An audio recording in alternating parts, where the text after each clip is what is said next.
Hello दोस्तों, आप लोग का एचडी में स्वागत है। आज मैं आप लोग को मोस्ट इंपॉर्टेंस आप लोग को दो चैप्टर का इंपॉर्टेंट क्वेश्चन बताने वाला जो 2024 के पेपर में आप लोग को इसमें बहुत सारा मोस्टली क्वेश्चन देखने के लिए मिल सकता है। और यहाँ पर जो यूनिट टेस्ट होगा या प्रीलियम होगा, इसमें से बहुत सारा क्वेश्चन आप लोग को मोस्ट इंपॉर्टेंट टॉपिक बताने वाला है ये दोनों चैप्टर का। पहला gravitation periodic classification of elements, दो लेसन का आप लोग को बता रहा हूँ। देखना इसके अंदर से बहुत ज़्यादा क्वेश्चन आप लोग को यूनिट टेस्ट में देखने के लिए मिलेगा। तो 100% इसको जितना मैं बता रहा हूँ उसको हल्के मत लेना, उसको अच्छे तरीके से करके ही रखना, क्योंकि आप लोग देखे बोर्ड एग्जाम में कितना ज़्यादा हेल्प एचडी टेक आप लोग का किया था। इसके लिए बोलता हूँ कि आप लोग इसको भी जितना मैं बता रहा हूँ उसको 100% करके ही रखना, क्योंकि इसमें बहुत सारा क्वेश्चन आप लोग को बोर्ड एग्जाम प्लस यहाँ पर जो जुलाई वाले एग्जाम वाले हैं वो सब भी अगर देखना चाहते हैं तो इसको कर सकते हैं, क्योंकि इसमें से बहुत सारा क्वेश्चन उनके पेपर में भी देखने के लिए मिल सकता है। तो यहाँ पर देखोगे आप लोग का एक मोस्ट इंपॉर्टेंट टॉपिक है जो बार बार क्वेश्चन आप लोग का बोर्ड एग्जाम में या तो प्रीलियम या तो आप लोग का यूनिट टेस्ट सेमेस्टर सब में पूछा जाता है। तो यहाँ पर पहला जो क्वेश्चन आप लोग याद करोगे, यहाँ पर क्या चीज़ ये दिया गया, फोर्स किसके लिए नेसेसरी है, फोर्स किसके लिए नेसेसरी है। तो यहाँ पर देखोगे, यहाँ पर से दिया a force is the necessary to the change, किसके लिए, चेंज करने के लिए हम लोग का स्पीड और डायरेक्शन चेंज करने के लिए हम लोग का क्या करना पड़ता है, फोर्स का अप्लाई करना पड़ता है। तो AIMP में लगा लो ये चीज़, एक हो गया। उसके बाद और आगे जाओगे तो यहाँ पर सर आइजक न्यूटन बाबा का थोड़ा सा क्या करना है आप लोग का, यहाँ पे इंट्रोडक्शन अच्छे तरीके से पढ़ लेना। क्या चीज़ किए थे, यहाँ पे 3-4 लॉ दिए थे और इनका जन्म यहाँ पर इंग्लैंड में हुआ था। और 3 लॉ दिए थे, कौन सा, law of motion, equation of motion और थ्योरी ऑफ ग्रेविटी दिए थे। और जिस बुक में लिखा गया था उस बुक का नाम क्या था, प्रिंसिपिया था, वो चीज़ याद करके रखो। और एक चीज़ किए थे यहाँ पर लाइट, हीट और साउंड का भी किए थे यही खोज। और यहाँ पर मैथमेटिक को दिए थे, ब्रांच एक कर दिए थे जिसका नाम क्या था, कैलकुलस था उस ब्रांच का, इसको भी अच्छी तरीके से करके रखना। और ये फर्स्ट साइंटिस्ट थे टेलीस्कोप, रिफ्लेक्टिंग टेलीस्कोप बनाने वाले, तो इसको भी अच्छी तरीके से आप लोग करके जितना मैं पॉइंट बता उसको करके रखना, इसी के अंदर से आप लोग को देखने के लिए मिलेगा। अब उसके बाद और आगे आओगे तो यहाँ पे सर्कुलर मोशन और सेंट्रीपिटल फोर्स का दोनों का क्या करना, बस डिफिनेशन याद करके रखो और कुछ भी मत करना, बस डिफिनेशन याद करना, आप लोग का हो जाएगा। यहाँ पे दिया भी गया है, देख रहे हो इजिली ये चीज़ सेंट्रीपिटल फोर्स का है, इसको अच्छी तरीके से आप लोग कर सकते हो इधर से। और आप लोग का दूसरा वाला जो दिया गया वो चीज़ आप लोग का सर्कुलर मोशन का, वो बुक में से आप लोग कर सकते हो यहाँ पे नवनीत के डाइजेस्ट से। अब उसके बाद आता है केपलर्स लॉ। केपलर्स लॉ 100% पूछता है, तो इसके लिए भी बार बार आप लोग खुद देखे रहोगे, तो इसमें से तीनों लॉ आप लोग को अच्छी तरीके से करके रखना। केपलर्स का ब्लैक जो लाइन दिया गया पहले उसको ये फर्स्ट लॉ लिखना, फिर डायग्राम बना देना, फिर उसके दूसरा लॉ लिखना, फिर तीसरा लॉ लिखना। और नीचे से थोड़ा सा इसको क्या पूछ सकता है कि आप लोग डिराइव करने के लिए अच्छी तरीके से करने के लिए एक्सप्लेन, तो यहाँ पर आप लोग को ये भी थोड़ा सा लिखना पड़ेगा। यहाँ पर 3 पेज नंबर हो गया। अब उसके बाद आता है Newton's universal law of the gravitation.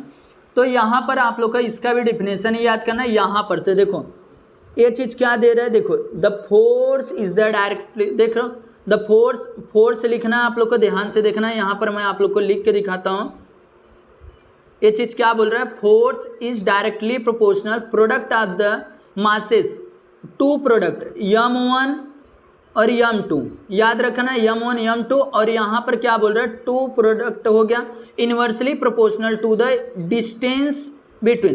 तो यहाँ पे क्या आ जाएगा, d का स्क्वायर आ जाएगा, याद रखना है इस तरीके d का स्क्वायर हो जाएगा। और उसके बाद अगर और इसको मॉडिफाई करोगे तो यहाँ फोर्स इक्वल टू यहाँ पे g आ जाएगा और m1 और m2 और यहाँ पे d आ जाएगा। और इसको और करोगे तो ये r भी कभी कभी लिखा जाता है, इसके लिए इसको अच्छी तरीके से करके रखना। यहाँ पर देखो बताया गया है, यहाँ पे देख रहे हो कितना इजीली मैं बता दिया आप लोग को पूरा।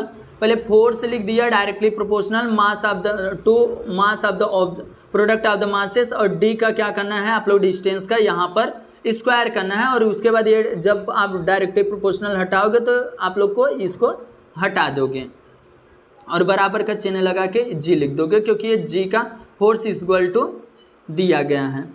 अब उसके बाद आप लोग और नीचे आओगे तो यहाँ पर कुछ दिया गया, उसको अच्छी तरीके से कर लेना। क्या चीज़ उसको मैं बता देता हूँ। यहाँ पर आप लोग का दिया गया है SI यूनिट, न्यूटन यूनिट, जी का क्या होता है न्यूटन मीटर स्क्वायर, केजी का माइनस स्क्वायर ऊपर के। अब उसके बाद यहाँ पर दिया गया है जी का मान जो होता है 6.67 × 10⁻⁻11 न्यूटन मीटर, केजी का -2। इस तरीके से आप लोग इसको भी करके रखना। उसके बाद आप लोग को क्या करना है, यहाँ पर देखो आप लोग यहाँ पर स्पीड का फार्मूला अच्छी तरीके से करके रखना, किसका, स्पीड का फार्मूला। और उसके बाद आप लोग का बुक में यूनिफॉर्म सर्कुलर मोशन का रहेगा, आप लोग को सिंपल सा वो रहेगा, उसको आप लोग को अच्छी तरीके से कर लेना। और यहाँ पर ये चीज़ प्रूव करने के लिए तो नहीं बोला जाता, बट आप लोग मत करना रहेगा तो कर लेना। बाकी मेरा यही सजेशन कि अगर टाइम पास करना तो करो, नहीं तो सिंपल सा मत करो। और यहाँ पर से आप लोगों को महेंद्र और विराट वाला अच्छी तरीके से दोनों का दोनों न्यूमेरिकल्स कर लेना, क्योंकि आप लोगों को सिंपल सा बस मान रखना और इजीली निकल जाएगा। उसके बाद आप लोग और आगे आओगे तो क्या चीज़ करना उसको मैं बताता हूँ। यहाँ पर भी देखो दिया गया अच्छी तरीके से आप लोग को, यहाँ पर एग्जाम्पल जो टेक्स्ट बुक का एग्जाम्पल है ना उसको अच्छी तरीके से करके जाओ, क्योंकि यूनिट टेस्ट में सबसे ज़्यादा एग्जाम्पल आप लोग को टेक्स्ट बुक से ही देंगे। अब यहाँ पर एक चीज़ आप लोग को दिया गया है, अर्थ ग्रेविटेशनल एंड द एक्सेलरेशन। यहाँ तक आप लोग को सिंपल से इसको अच्छी तरीके से करके रखना रहेगा, इसका भी डिफिनेशन अच्छी तरीके से कर सकते हो आप लोग। और यहाँ पर एक चीज़ दिया गया, वैल्यू ऑफ जी को अपने फाइंड आउट करना है, ईजिली निकल जाएगा। देखोगे यहाँ पर क्या चीज़ किया गया है, फादर इक्वल टू, मतलब फादर इक्वल टू माँ होता है। एक चीज़ आप लोग ऐसे याद कर सकते हो, फादर इक्वल टू माँ, यम जी से क्या होता है माँ, तो सिंपल सा फादर फोर्स इक्वल टू यम से मास और जी से ग्रेविटेशनल, ये भी याद कर सकते हो, फादर इक्वल टू माँ। और ए और जी क्या होता है, एक दूसरे के इक्वल होता है, इसके लिए यहाँ पे जी रखा गया है, ए को हटा दिया गया। अब यहाँ पर देखोगे कि आप लोग को जी, यहाँ पर छोटे वाले जी का मान फाइंड आउट करना, तो सिंपल से आप लोग निकाल सकते हो, यहाँ पर 9.77 ईजिली निकल जाएगा, आप लोग कर सकते हो। और नहीं कर पाओगे तो आप लोग ये कमेंट करना, तो मैं उससे वीडियो बना दूंगा। उसके बाद यहाँ पर वेरिएशन ऑफ द वैल्यू जी का बार बार पूछा जाता है कि कहाँ पे कितना होता है, तो ये चीज़ यहाँ पे इक्वेटर, ये सब आप लोग को थोड़ा थोड़ा याद करके रखना, कहाँ पर कितना होता है, सबका मान याद करना, कितना रेडियस होता है, कितना हाइट पे जाता है तब क्या होता है, डेप्थ में जाता है तब क्या होता है, उसको थोड़ा से एक बार पढ़ोगे तो 100% आप लोग को भी आ जाएगा समझ में। यहाँ चेंज वेरिएशन ऑफ वैल्यू जी, तो हर जगह पे डेप्थ में और यहाँ पर हाई पे ऊपर, ये सब तीनों पे आप लोग को अच्छे तरीके से करके रखना। और मास और वेट का आप लोग को डिफरेंट बिटवीन बस याद करके रखना, क्या 3 पॉइंट याद कर लेना, कितना 3 पॉइंट याद कर लेना, आप लोग का हो जाएगा, क्या मास और वेट का दोनों का डिफरेंट बिटवीन। उसके बाद आप लोग को यहाँ पर दिया गया एक चीज़, आप लोग का मान दिया गया है, उसको भी आप लोग कर सकते हो, नहीं तो आप लोग को सिंपल से आ जाओ यहाँ पर फ्री फॉल का डिफिनेशन बस आप लोग को करना है, क्या करना है, फ्री फॉल का डिफिनेशन करना है। और उसके बाद और आओगे तो आप लोग को एक चीज़ दिखेगा, यहाँ पे इस 2 एग्जाम्पल दिया गया है, आयरन बॉल वाला अच्छी तरीके से कर लेना और टेनिस वाला, दोनों अच्छी तरीके से करके ही रखना। और यहाँ पर ग्रेविटेशनल पोटेंशियल एनर्जी का सिर्फ डिफिनेशन याद करना है, यहाँ पर से देखो द एनर्जी से यहाँ तक, बस यही डिफिनेशन है, इसलिए इतना याद कर लेना, आप लोग का हो जाएगा। ये चीज़ आता है आप लोग का, सिंपल सा डिफिनेशन ही आता है। और यहाँ पर आप लोग को दिया गया, उसको थोड़ा सा आगे लिख सकते हो, ये वाला चीज़। और उसके बाद इसके वेलोसिटी का भी क्या करना है, आप लोग को सिंपल सा डिफिनेशन याद करना है, इसके वेलोसिटी। और उसके बाद यहाँ पर देखो 13 पर आप लोग को ये चीज़ दिया गया, इसको अच्छी तरीके से काइनेटिक एनर्जी सरफेस पे कितना होता है और इन्फिनाइट पे जाके क्या इतना होता है डिस्टेंस अर्थ पे, ये चीज़ यहाँ पोटेंशियल एनर्जी और टोटल एनर्जी निकाला गया है। और यहाँ पे भी टोटल और पोटेंशियल सब कुछ निकाला गया है, सरफेस अर्थ दिया गया और इन्फिनाइट डिस्टेंस पे दिया गया।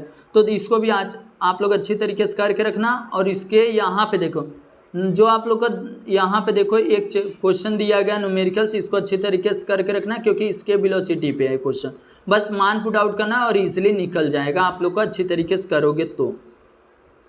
ये चीज़ यहाँ पर हो गया। अब अगर मैं बात करूँ आप लोग को यहाँ पर बुक में से एक्सरसाइज से क्वेश्चन, तो सिंपल से देखो इसको आप लोग कर लेना पूरा पहला क्वेश्चन। उसके बाद अगर मैं अंदर से बात करूँ तो यहाँ पर ए वाला आप लोग का हो गया, कौन सा, मास और वेट वाला आप लोग को ऑलरेडी मैं अंदर से बताया। उसके बाद फ्री फॉल बता दिया, एक्सेलरेशन ड्यू टू ग्रेविटी बता दिया, इसके वेलोसिटी बता दिया, सेंट्रीपिटल फोर्स भी बता दिया। ये सब आप लोग का वहीं पर जो मैं बता दिया वहीं से आप लोग का क्लियर हो जाएगा। और यहाँ पे देख रहे हो आप लोग केपलर्स का लॉ दिया गया है, ईजिली आप लोग वहाँ से कर रहे हो तो भी हो जाता है। उसके बाद आप लोग को कौन सा इंपॉर्टेंट है, तो यहाँ पर ये तीसरा वाला आप लोग अच्छी तरीके से करके रखना, तीसरा वाला मोस्ट इंपॉर्टेंट, इसको अच्छी तरीके से करके ही रखना। अब उसके बाद आप लोग को क्या करना है, उधर देखो ध्यान से, यहाँ पर से अब बस इतना कर लोगे तो हो जाएगा, बस इतना ही करके रखो। उसके बाद दूसरे वाला लेसन का अगर बात करूँ तो यहाँ पीरियोडिक क्लासिफिकेशन का, तो इसमें क्या क्या करना है आप लोग को। डोब्राइनर ट्रेड को अच्छी तरीके से आप लोग शॉर्ट नोट याद कर सकते हो। डोब्राइनर ट्रेड को, ट्राइड्स को, इसको अच्छे तरीके से याद कर सकते हो क्योंकि इसमें आप लोगों से पूछा जाता है। उसके बाद आप लोग और आगे आओगे तो यहाँ पे न्यूलैंड ऑक्टेव का आप लोग को थोड़ा सा शॉर्ट नोट, ये सब मैं क्या बता रहा हूँ, शॉर्ट नोट बता रहा हूँ, सिंपल सा शॉर्ट नोट बस याद करके रखना। उसके बाद मेंडलो पीरियोडिक टेबल अच्छी तरीके से याद कर लेना। मेंडलो पीरियोडिक टेबल क्या चीज़ होता है, और एक्सरसाइज में अगर जाओगे तो एक्सरसाइज में ये सब क्वेश्चन पूछा गया, तो वहीं पे एक्सरसाइज में से ही चलते हैं हम लोग।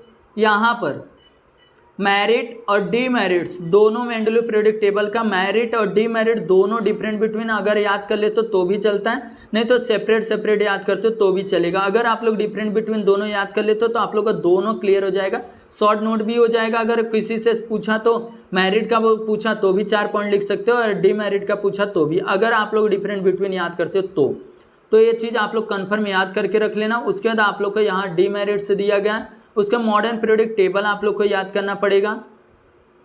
उसके बाद आप लोग यहाँ पर structure of the modern periodic table, ध्यान से सुनना, structure of the modern periodic table का अच्छी तरीके से याद करके रखना क्योंकि ये चीज़ पूरा यहाँ से बहुत ईजिली है। इसको मैं आप लोगों को समझा भी दूंगा, आप लोग कर लेना क्योंकि ये चीज़ यहाँ से यहाँ तक बहुत ईजी है, बस ईजिली आप लोग कर सकते हो, ये चीज़ कर लेना। और उसके बाद आप लोग को यहाँ पर देखो ए वाला आप लोग कहाँ गया डायग्राम, एक डायग्राम है उसको अच्छी तरीके से करके रखना। ए वैलेंसी का अच्छी तरीके से डिफिनेशन याद करके रखना। वैलेंसी का एक ही लाइन का है, सिंपल सा। यहाँ पर देखो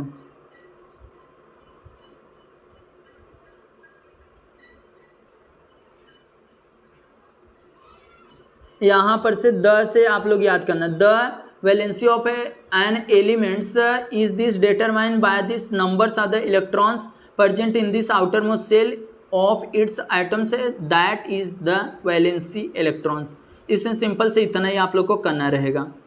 उसके बाद आप लोग को क्या करना है, यहाँ पर देखो एटॉमिक साइज का भी आप लोग को सिंपल सा वहाँ पर डिफिनेशन दिया रहेगा, उसको भी आप लोग कर लेना। उसके बाद क्या करना है, ध्यान से सुनना, ये चीज़ आप लोग को अच्छे तरीके से स्ट्राइड्स को करके रखना है, ये पूरा आप लोग को याद करके रखना है। देख रहे हो यहाँ पर, इसको अच्छे तरीके से आप लोग को याद करके रखना है। उसके बाद क्या करना है उसको मैं बताता हूँ आप लोग को।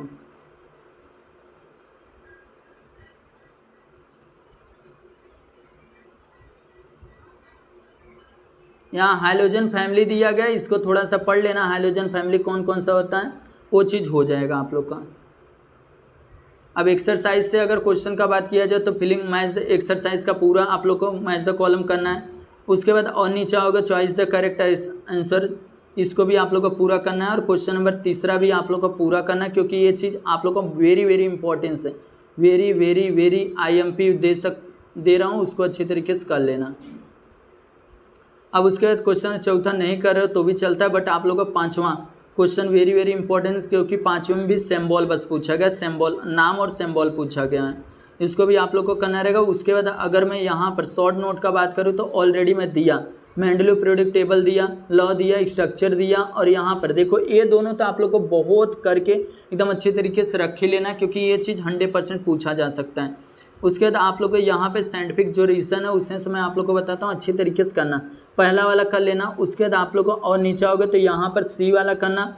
उसके बाद यहाँ पर देखो जो यहाँ पे दिया गया DACD अच्छी तरीके से करके रखना क्योंकि ये बहुत ही इंपॉर्टेंस है, वेरी इंपॉर्टेंस है। इसके लिए आप लोग यहाँ पर 1 2 3 ACD 100% करके रखना क्योंकि बहुत ही इंपॉर्टेंस है, पेपर में 100% देखने के लिए आप लोग को मिल सकता है। और यहाँ पर क्वेश्चन नंबर जो 8 है ये भी अच्छे तरीके से करके रखना। इस तरीके से आप लोगों का 2 लेसन का पूरा मैं इंपॉर्टेंट क्वेश्चन बता दिया। अगर इस चैनल पे नया है तो 100% चैनल को सब्सक्राइब कर लेना क्योंकि science 1 science 2 all total subject जो आप लोग मैथ हिस्ट्री सबका इंपॉर्टेंट क्वेश्चन इसी तरीके से जो वेरी इंपॉर्टेंस है, जो बार क्वेश्चन पेपर में देखने के लिए आप लोगों को मिल सकता है और बहुत बार आया भी हो, उसको मैं आप लोग को बता सकता हूँ। इसके लिए बोलता हूँ चैनल को सब्सक्राइब कर लेना। मिलते हैं नेक्स्ट वीडियो में इसी तरीके से इन्फॉर्मेशन भरी हुई वीडियो के साथ।